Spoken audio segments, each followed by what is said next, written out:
আমার Mi Band 7 কেনার 3 দিনের মাথায় এর ব্যাটারি শেষ হয়ে গিয়েছিল এবং প্রথমবার আনার পরে আমি দিনে 3 ঘন্টা নাগাদ ঘুমিয়েছিলাম কিন্তু Mi Band 7 সেটা রেকর্ড করেনি আর তিনটা OTA আপডেট পাওয়ার পরও UI কিন্তু এখনো ল্যাগ করছে সো এত কিছুর পরেও আপনার কি Xiaomi Mi Band 7 কেনা উচিত হবে কি হবে না সেটা নিয়ে কথা বলবো আমার Mi Band 7 এর লং টার্ম রিভিউ কিন্তু তার আগে খুশির খবর বলে দেই যে এই Mi Band 7 এবং আরো দুইটা স্মার্টওয়্যার আমি গিভওয়ে করছি সেপ্টেম্বর মাসের শেষে সো গিভওয়েতে এন্টার করতে হলে সাবস্ক্রাইব করুন দুর্জয় আর গিভওয়ের অন্যান্য রুলস ডেসক্রিপশন বক্সে পেয়ে যাবেন যখন Mi Band 7 প্রথম রিলিজ হয় তখন ভেবেছিলাম যে এটাকে আমি একটু রোস্টই করব কারণ এটা দেখতে প্রায় Mi Band 6 এর মতোই এবং ফিচার টিচারও সবকিছু একদম প্রায় সেম কিন্তু ডিসপ্লেটা শুধু একটু চওড়া কিন্তু এটা আমি প্রথমবার যখন হাতে নিয়ে দেখছি আমার কিন্তু ধারণা পুরো চেঞ্জ হয়ে গেছে এই বড় AMOLED ডিসপ্লেটা দেখতে সত্যি অনেক বেশি সুন্দর এন্ড এই 1.62 ইঞ্চি AMOLED ডিসপ্লেটা আপনাকে দেবে 500 নিটস এর ব্রাইটনেস যেটা কিন্তু অনেক স্মার্টফোনও আপনাকে আজকের দিনে দিচ্ছে না এছাড়াও ডিসপ্লেতে রয়েছে 326 ppi এর পিক্সেল ডেনসিটি যার কারণে খালি চোখে কিন্তু আপনি কোনো পিক্সেল দেখতে পাবেন না আর ভিউইং অ্যাঙ্গেলও হচ্ছে অসাধারণ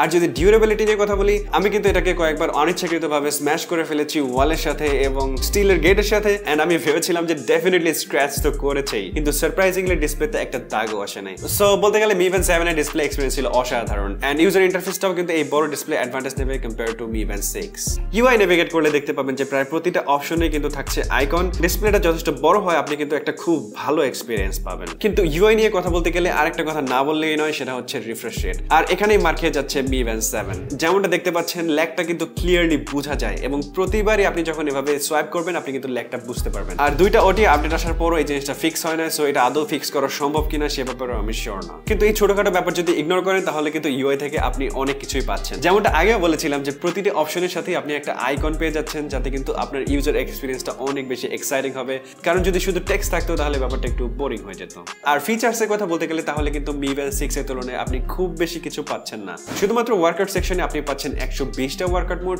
যেটা Mi Band 6 এ রয়েছে মাত্র 30টা এছাড়াও আপনি কিছু অপশনে অল ডে ট্র্যাকিং এর অপশন পাচ্ছেন যেটা আসলে Mi Band 6 দিয়েও কিন্তু করা যায় কিন্তু যে ব্যাপারটা আমাকে সবচেয়ে বেশি এক্সাইট করেছিল সেটা হচ্ছে automatic workout detection feature Mi Band 7 এর সেটিংসে গিয়ে আপনি যদি ওয়ার্কআউট ডিটেকশনে যান তাহলে আপনি কিন্তু 4টা মোড পেয়ে যাচ্ছেন এখানে আপনি পাবেন ওয়াকিং রানিং ইলেকট্রিক্যাল এবং রোলিং মেশিনের মতো 4টা ওয়ার্কআউট ডিটেকশন এই অপশনগুলো আপনি যদি অন করে দেন তাহলে আপনি যখন এক্সারসাইজগুলো করবেন তখন ও অটোমেটিকলি ডিটেক্ট করে আপনাকে বলে দিবে আপনি এই ওয়ার্কআউটটা হয়তো করছেন আমি এটা রেকর্ড করতে যাচ্ছি যেটা আমি দেখেছি যে ওয়াকিং এবং রানিং এর বেলায় ব্যাপারটা খুব ভালোভাবেই কাজ করে কিন্তু আপনি যদি ওয়াকিং শুরু করেন এবং যদি ওয়াকিং মোড ট্র্যাকিং চলতে থাকে এবং সেই অবস্থায় আপনি যদি রানিং শুরু করেন তবে কিন্তু ওয়াকিং থেকে রানিং এর ব্যাপারটা সুইচ হচ্ছে না যেটা আসলে পুরো পারপাসটা ইউজলেস করে দিচ্ছে আর আপনি যদি ইলেকট্রিক্যাল এক্সারসাইজ বা rolling machine exercise automatically detect করতে চান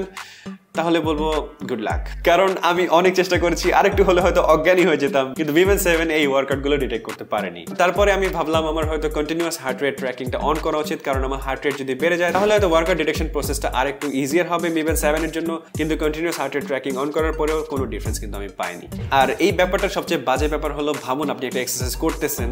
আপনি ওয়েট করতেছেন যে কখন Mi Band আপনাকে বলবে আমি ডিটেক্ট করতে পেরেছি এখন সেশনটা রেকর্ড করতে যাচ্ছি কিন্তু আসলে অনেক সময় পার হয়ে যাবে কিন্তু তাও হয়তো Mi Band 7 আপনাকে বলবে না যে ওয়ার্কআউট ডিটেকশন হয়েছে এমন হয়েছিল যে আমি 6 মিনিটের মতো ট্রেডমিলে দৌড়াচ্ছিলাম এবং 6 মিনিট পর Mi Band আমাকে পপ আপ দিল যে এই সেশনটা রেকর্ড করতে যাচ্ছে সো ভাবতেই পারেন এভাবে যদি ওয়াকিং রানিং ডিটেকশনে 6 মিনিট লাগিয়ে দেয় এই ফিচারটাকে তাহলে আসলে একটা গেমিং ছাড়া আর কিছু বলা যায় না সো পার্টিকুলারলি আপনি যদি ওয়ার্কআউট ডিটেকশন নিয়ে এক্সাইটেড থেকে থাকেন আমি বলবো যে এক্সপেকটেশন রাখেন না কিন্তু Mi Band 7 এর ওয়ার্কআউট ডিটেকশনে কিন্তু একটা খুব ভালো জিনিস অ্যাড করা হয়েছে এবং এটা হচ্ছে লক আপনারা যারা জিমে Mi Band ইউজ করেন তারা জেনে থাকবেন যে এমন কিছু মোমেন্টস থাকে যখন আপনি আসলে ট্র্যাকিং পজ করতে চান না কিন্তু অ্যাক্সিডেন্টাল টাচের কারণে ট্র্যাকিং পজ হয়ে যায় সো এবার কিন্তু Mi Band 7 আপনাকে একটা লক ফিচার দিয়েছে এবং এই ফিচারটা এনেবল করলে আপনি কিন্তু এই সমস্যা থেকে খুব সহজেই মুক্তি পেয়ে যাবেন এবং ডান পাশে যে মিউজিক কন্ট্রোলারটা পাচ্ছেন এটাও কিন্তু অনেক ভালো একটা ফিচার আর হ্যাঁ এটা স্পটিফাইও সাপোর্ট করছে আর ট্র্যাকিং এর কথা বলতে গেলে Xiaomi ব্যান্ডগুলো কিন্তু হিস্টোরিক্যালি খুব ভালো পারফরমেন্স দিয়ে এসেছে বলতে গেলে একটা স্টেপও কিন্তু মিস করে না আর আপনি যখন একটা সেশন রেকর্ড করছেন তখন কিন্তু আপনি খুব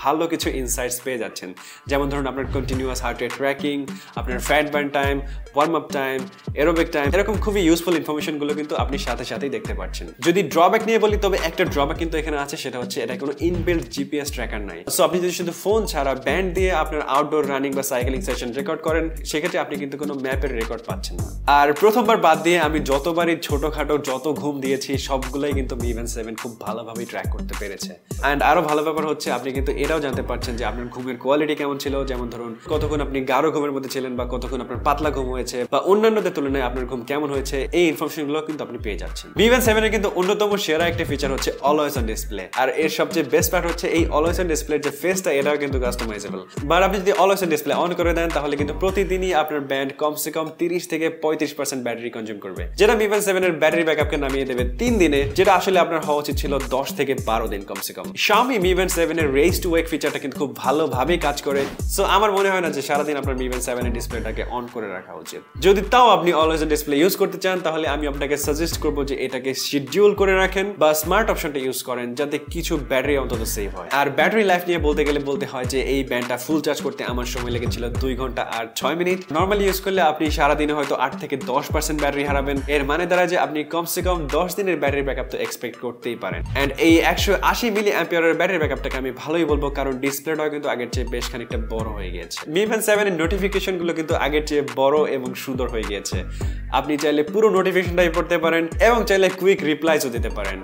এখন পর্যন্ত আমি টেস্ট করে দেখেছি যে মেসেঞ্জারে রিপ্লাই করা যায় না, কিন্তু অন্যান্য অ্যাপ্লিকেশন যেমন ধরুন হোয়াটসঅ্যাপ, টেলিগ্রাম এগুলোতে কিন্তু আপনি খুব সহজেই রিপ্লাই দিতে পারবেন এবং আপনি চাইলে ইমোজিও সেন্ড করতে পারছেন। আর অনেকগুলো নোটিফিকেশন যদি একসাথে জমা হয়ে যায় তাহলে আপনি ফোনের মতো করে সোয়াইপ রাইট করে কিন্তু নোটিফিকেশন ক্লিয়ার করতে পারছেন না। তো সব নোটিফিকেশনগুলো ক্লিয়ার করার জন্য আপনাকে একদম স্ক্রল আপ করে উপরে উঠে ক্লিয়ার বাটনে প্রেস করতে হবে। Mi Band 7 এর ডিফল্ট উইজেটে থাকছে আলিপে এবং উইচ্যাট পে। আপনারা বাংলাদেশি বা ইন্ডিয়ান ইউজাররা কখনোই এই ফিচার ইউজ করবেন না। সো এইগুলো রিমুভ করার জন্য আপনার Mi Fitness অ্যাপ্লিকেশনের উইজেট সেটিংস গিয়ে কিন্তু আপনার পছন্দ মতো যে কোনো 7টা উইজেট আপনি সেট করতে পারেন এবং অবশ্যই এগুলোকে রিমুভ করতে পারেন। এরকম আরো ইউজফুল হ্যাকস এবং হিডেন ফিচার জন্য আমি আলাদা একটি ভিডিও বানিয়েছি, যে ভিডিওটা আমি আই বাটনে বা ডেসক্রিপশন বক্সে লিংক করে দিচ্ছি, আপনি চাইলে অবশ্যই দেখতে পারেন। Mi Band 7 এ কিন্তু আসলে অনেকগুলো অ্যাপ্লিকেশন আছে, যেটা একদিক দিয়ে বলতে গেলে একটা ব্লেসিং, কিন্তু অন্য দিক দিয়ে বলতে গেলে এটা একটু ঝামেলারও, কারণ এত বেশি অ্যাপ্লিকেশন থাকে আপনার জন্য যেটা সবচেয়ে বেশি দরকারি সেটা হয়তো আপনি খুঁজেই পাবেন না। সো এই প্রবলেমটা সর্ট করার জন্য আপনি সর্ট অ্যাপস অপশনে গিয়ে আপনার পছন্দ মতো অ্যাপ্লিকেশনগুলো কিন্তু সিলেক্ট করে নিতে পারেন।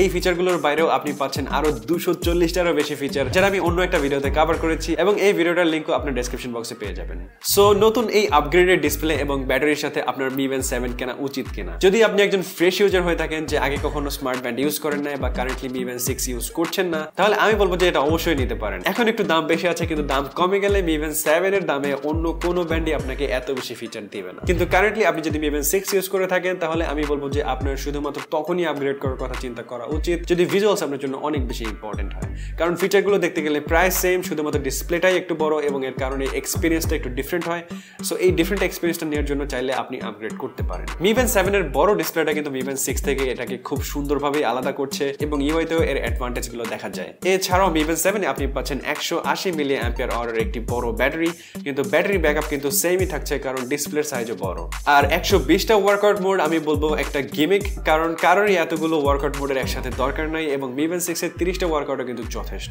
আর Mi Band 7 এর এক্ষেত্রে একটা ড্রব্যাক হলো এই 120টা ওয়ার্কআউটের মধ্যে ধরে নিন আপনি 10টা মাত্র এক্সারসাইজ করেন, এই 10টা এক্সারসাইজকে কিন্তু আপনি একটা ফেভারিট ট্যাবে অ্যাড করতে পারছেন না। এমনটা করা গেলে কিন্তু ব্যাপারটা আসলে খুবই ইউজফুল হতো, কিন্তু এখন পর্যন্ত এমন কোনো অপশন কিন্তু নেই। আর 3টা আপডেট পাওয়ার পরও ইউআই যেহেতু স্মুথ হচ্ছে না, এটা আদৌ কখনো হবে কিনা এই ব্যাপারে কোনো নিশ্চয়তা আমি দিতে পারছি না। এছাড়াও Mi Band 7 এ আপনি কিন্তু কোনো হোম বাটন পাচ্ছেন না, তো আপনি যদি কোনো সেটিংস থেকে হোমে ফেরত আসতে চান সেক্ষেত্রে কিন্তু আপনাকে অনেকবার ব্যাক বাটনটা ইউজ করতে হবে। তো এতগুলো ড্রব্যাকের পরেও আপনাকে Mi Band 7 কেনা উচিত হবে। আপনি পাচ্ছেন অসাধারণ একটা ডিসপ্লে, 240টারও বেশি feature, excellently accurate tracking experience, মোটামুটি ব্যাটারি লাইফ, কোনো জিপিএস থাকছে না এবং একটা ল্যাগি ইউআই। কিন্তু এই ছোটখাটো সমস্যাগুলো আমার কাছে ডিল ব্রেকার মনে হয় না, তাই আপনি যদি চান তাহলে Mi Band 7 অবশ্যই কিনতে পারেন। আর Mi Band 7 সেরা দামে কেনার জন্য কিছু লিঙ্কস এবং কুপন কোড আমি ডেসক্রিপশন বক্সে দেওয়ার চেষ্টা করব। এন্ড প্রতিবারের মতোই থ্যাঙ্কস লট ফর ওয়াচিং, আশা করি আবারও দেখা হবে।